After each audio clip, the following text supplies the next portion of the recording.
आप हैं बिहार संवाददाता के साथ और मैं हूं मनोज चतुर्वेदी। बिहार में सीट शेयरिंग का जो मामला है वो अभी भी अधर में अटका हुआ है। नीतीश कुमार ने सीतामढ़ी से अपने उम्मीदवार की घोषणा कर दी है, देवेश चंद्र ठाकुर की। अरुणाचल में उन्होंने घोषणा कर दी, अरुणाचल प्रदेश के जो जदयू के अध्यक्ष हैं उनके नाम की वहाँ से घोषणा कर दी। लेकिन अभी भी कांग्रेस, जदयू और राजद और तमाम जो कम्युनिस्ट पार्टियां हैं कितनी सीटों पर लड़ेंगी इसका खुलासा कोई भी नहीं कर रहा है। मीडिया के मार्फत से राजनीतिक गलियारों में ये चर्चा हो रही है कि नीतीश कुमार 16 सीटों पर अड़े हैं और एक सीट और मांग रहे हैं कि जहां हम दूसरे स्थान पे थे वहां भी लड़ेंगे, यानी कि 17 सीटें। लेकिन 16 सीटों पे तो उनकी लेकिन 16 सीटों पे नीतीश कुमार एक तरह से अड़ गए हैं कि 16 से कम हमें नहीं चाहिए। राजद जो है उसने कांग्रेस के साथ समझौता किया था महागठबंधन में। कम्युनिस्ट पार्टियां राजद का हिस्सा रहीं। राजद समझे कि किसको कितनी सीटें देनी है। तमाम चर्चाएं दिल्ली से लेकर पटना तक चल रही हैं। सभी लोग अपने अपने लोगों को साधने में लगे हैं, अपने अपने नेताओं से सभी की बातचीत चल रही है। आज जो है कांग्रेस के दफ्तर सदाकत आश्रम में जो है कांग्रेस के प्रदेश अध्यक्ष डॉक्टर अखिलेश प्रसाद सिंह ने संवाददाताओं को संबोधित किया, वो भी हम आपको दिखाएंगे। लेकिन आखिर चल क्यों रहा है? इसी बीच ललन सिंह का एक बयान आ गया कि हम कांग्रेस की सुनेंगे, हम भाई अपने मन की करेंगे, हमें जल्दी से सीट बंटवारा करके बताइए कि कहां से कौन लड़ेगा। इस पर ही बात करने के लिए हमारे साथ कांग्रेस के प्रदेश के प्रवक्ता हैं विनोद शर्मा, और विनोद शर्मा से ही जानेंगे कि जितनी देरी हो रही है उतना ही कहीं ना कहीं बैकफुट पर कांग्रेस भी जा रही है। कांग्रेस अभी बिहार को नहीं देखते हुए राहुल गांधी की पदयात्रा के पीछे पड़ी है, जो कि 14 तारीख के बाद शुरू होने वाली है। विनोद जी, पहले तो आपका स्वागत है। नमस्कार। लगता नहीं देर हो रही है?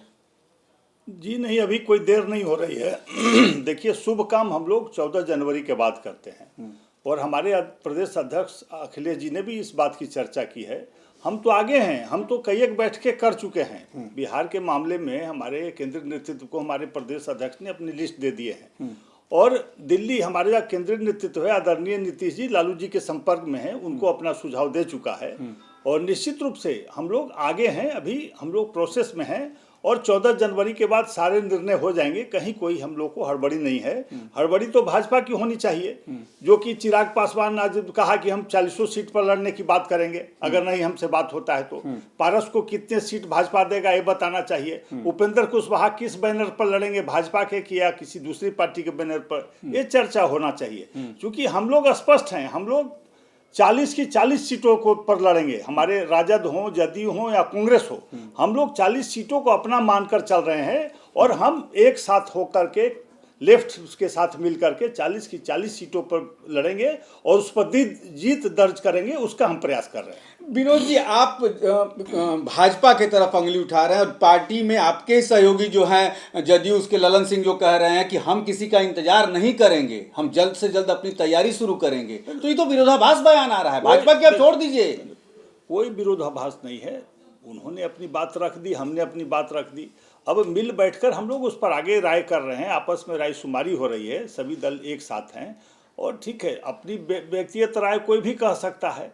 तो आदरणीय नीतीश कुमार जी अभी राष्ट्रीय अध्यक्ष हैं, मुख्यमंत्री हैं और सर्वमान्य नेता हैं। उनकी बात जो होगी स्पष्ट होगी, उसके बाद हम लोग उसको मानेंगे। माने ललन सिंह को आप लोग नहीं मान रहे हैं? देखिए, कहा ना कि सब जगह राष्ट्रीय नेतृत्व होता है, उसकी मानी जाती है, व्यक्तिगत राय कोई दे सकता है। एक बात और आ रही है कि नीतीश जी ने तो 16 कह दिया और आप लोग भी तैयार हैं कि भाई 16 पे हैं उनके सांसद, 16 वो लड़ेंगे।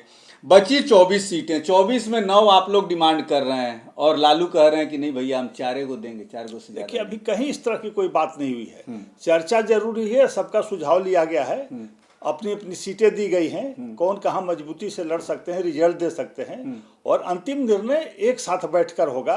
और हमने कहा ना भी कि हमारे प्रदेश अध्यक्ष ने भी आज चर्चा किया प्रेस कॉन्फ्रेंस में कि 14 के बाद इस पर हम लोग निर्णय ले लेंगे। कितनी पे लड़ेंगे कुछ तो हम लोगों ने अपना सुझाव कहा ना कि 10 सीटों पर हमारे प्रदेश एक आपके पास है, एक आपके पास है, उस पर तो लड़ेंगे ही आप किशनगंज? निश्चित रूप से लड़ेंगे और आम सहमति बनेगी सभी सीटों पर। कहा ना कि 40 की 40 सीटों पर हम लड़ने जा रहे हैं। ऐसा नहीं कि हमारा मकसद है अहंकारी सरकार को उखाड़ फेंकना। और कांग्रेस पार्टी ने कई एक बार ऐसे अवसर आए हैं कि बहुत बड़े बड़े त्याग किए हैं, तो सीट हमारे लिए कोई मायने नहीं रखता है।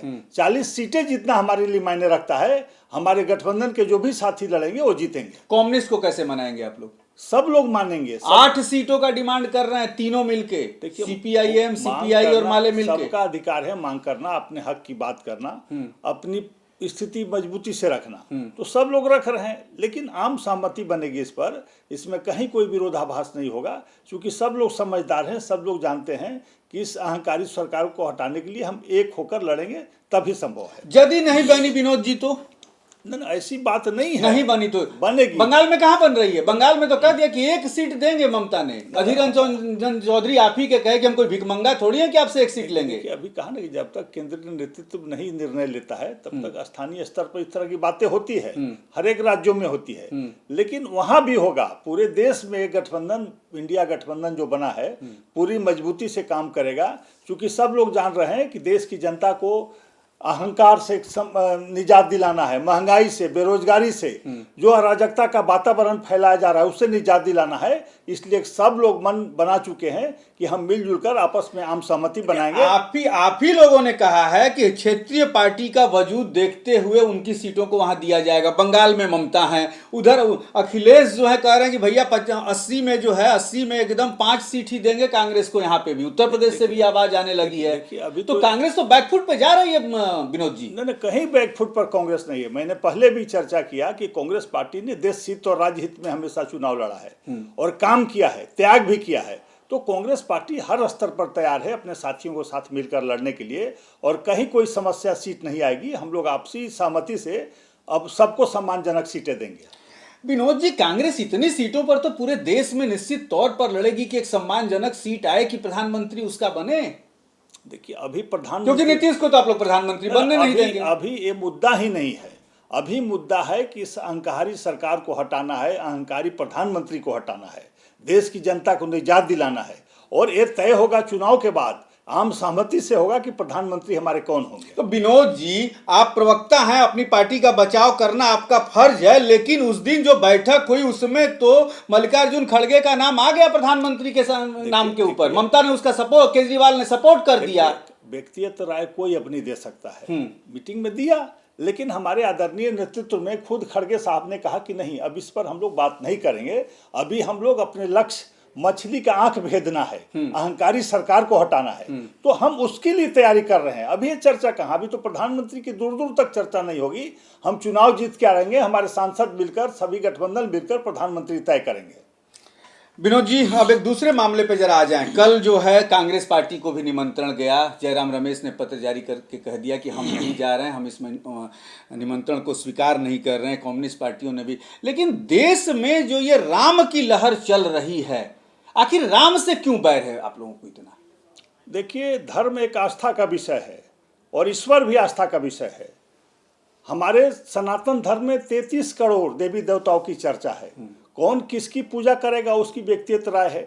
संविधान के अनुच्छेद 25 में भी अंतरात्मा की स्वतंत्रता दी गई है कि आपके ऊपर है आप किसकी पूजा करते हैं। बिल्कुल।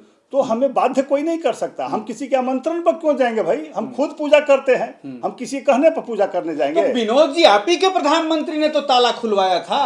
अरे भाई, राजीव गांधी ने ताला खुलवाया था। भाई, हम शंकराचार्यों की राय के साथ है, जो हमारे श्रद्धेय, प्रातः वंदनीय, जो सनातन धर्म के ध्वजवाहक हैं, जो सनातन धर्म को रास्ता दिखाते हैं, जो हिंदुत्व को जगाते हैं, उनकी बातों के साथ हम सहमत हैं। उन्होंने कहा कि इसके साथ राजनीति नहीं होनी चाहिए, भाजपा राजनीति कर रही है। स्पष्ट कहा शंकराचार्य ने, वीडियो देखिए, कि भाजपा राजनीति कर रही है धर्म के साथ, राम के साथ, और हम नहीं जाएंगे। उन्होंने निमंत्रण ठुकरा दिया। चारों शंकराचार्य ने कुछ सोच समझकर निमंत्रण ठुकराया होगा। उनको तो राजनीति से कोई लेना देना नहीं, न किसी पार्टी से लेना देना नहीं है। उसके बाद भी हमारे अहंकारी प्रधानमंत्री को नजर नहीं आ रहा है। भाजपा केवल नाटक कर रही है पूजा का। शंकराचार्य ने निमंत्रण ठुकरा दिया, आपने तो पकड़ लिया। लेकिन आप ही के नेता, वो भी आचार्य हैं, आचार्य प्रमोद साहब, उन्होंने कहा कि नहीं, कांग्रेस ने ये बहुत गलत किया है निमंत्रण ठुकरा के। उनका बयान है। देखिए, उनका बयान व्यक्तिगत राय है, कोई पार्टी का बयान नहीं है।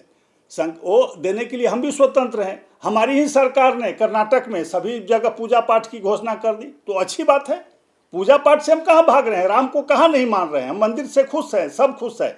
लेकिन राजनीति के माध्यम से कि आप आइए, हम बुलाएंगे और ताली बजाइए, जो शंकराचार्य ने कहा उनकी बातों से सहमत है। हम अहंकारी प्रधानमंत्री, जो अधूरा अर्धनिर्मित मंदिर है, दुर्भाग्य इस देश का देखिए कि प्रधानमंत्री जान रहा है कि हम जाने वाले हैं, इसलिए अर्धनिर्मित मंदिर का उद्घाटन कर रहे हैं, सनातन धर्म के विरोध कर रहे हैं, हिंदू धर्म के विरोध कर रहे हैं। बिना पत्नी के कोई भी अनुष्ठान हमारा पूरा नहीं होता है जब तक धर्मपत्नी बगल में न हो। उसके बाद भी इस अहंकारी प्रधानमंत्री को समझ में नहीं आ रहा है कि हमारे जो ध्वजवाहक हैं, जो चारों हमारे आदरणीय वंदनीय जो शंकराचार्य है, वो जब कह रहे हैं तब आपकी आंखें नहीं खुल रही हैं, तो राजनीति नहीं तो क्या है। चलिए, एक बात है, विनोद जी ने कहा कि बिना पत्नी का जो है कोई भी अनुष्ठान पूरा नहीं होता। तो मैं बता दूं, जिस राम के मंदिर की प्राण प्रतिष्ठा हो रही है, जब राजा राम वहां पे अश्वमेध यज्ञ कर रहे थे, तो उस समय भी वहां सीता नहीं थी। वो कैसे सफल हुआ था? सोने की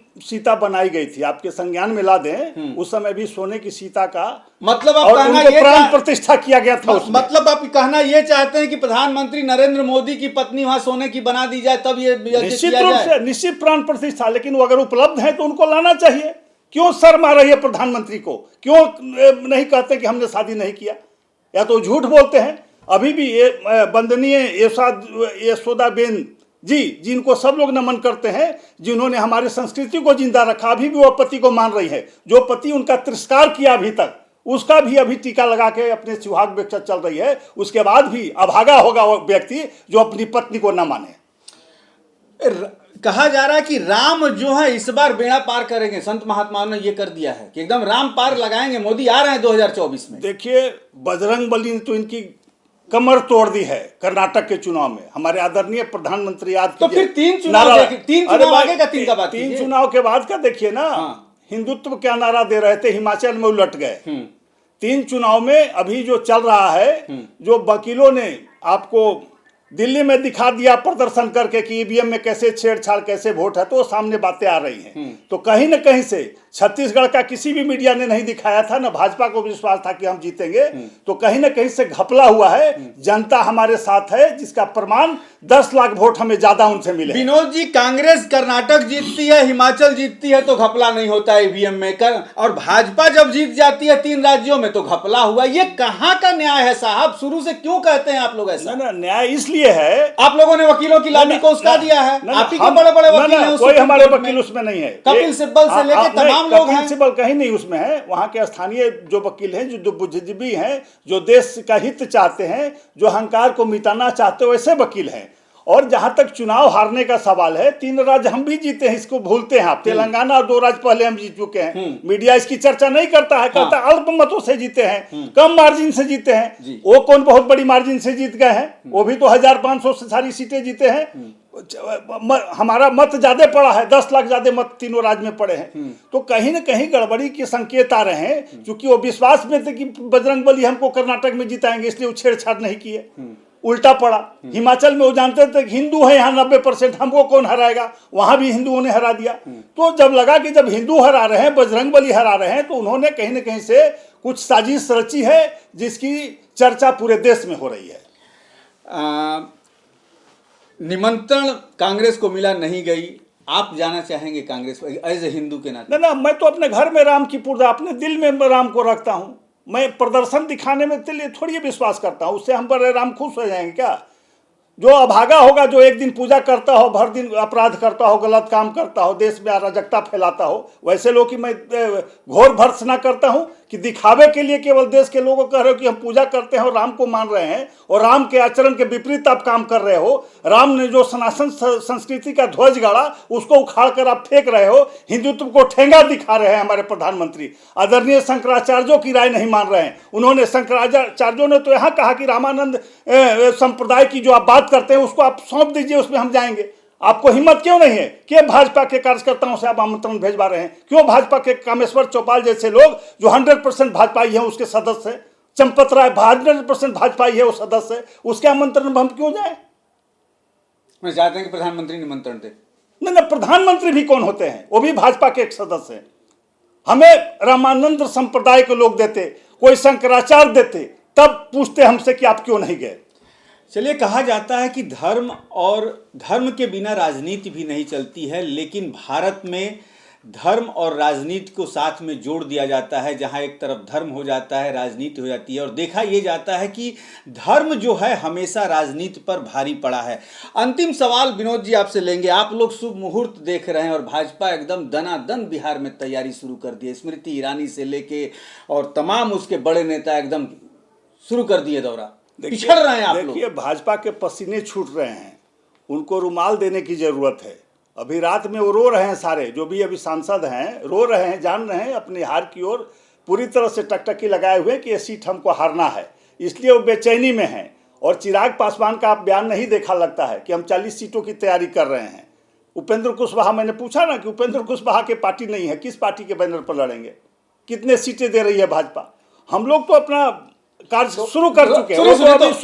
उपेंद्र कुशवाहा के लिए और सहनी के लिए आप लोगों ने भी एक एक सीटें रखी हैं, ये भी मीडिया के पास खबर है कि यदि उपेंद्र कुशवाहा इधर उधर हुए तो ले। राजनीति में कुछ भी संभव है, और हमारे अंग पहले भी रह चुके हैं, ऐसा नहीं। उपेंद्र कुशवाहा मानते हैं कि आ सकते हैं। अब वो निर्णय आदरणीय नीतीश कुमार जी को, लालू जी को लेना है। अगर वैसी बात होगी तो लोग निर्णय लेंगे कि क्या करना है, लेकिन कुछ भी संभावना बनी रहती है राजनीति में।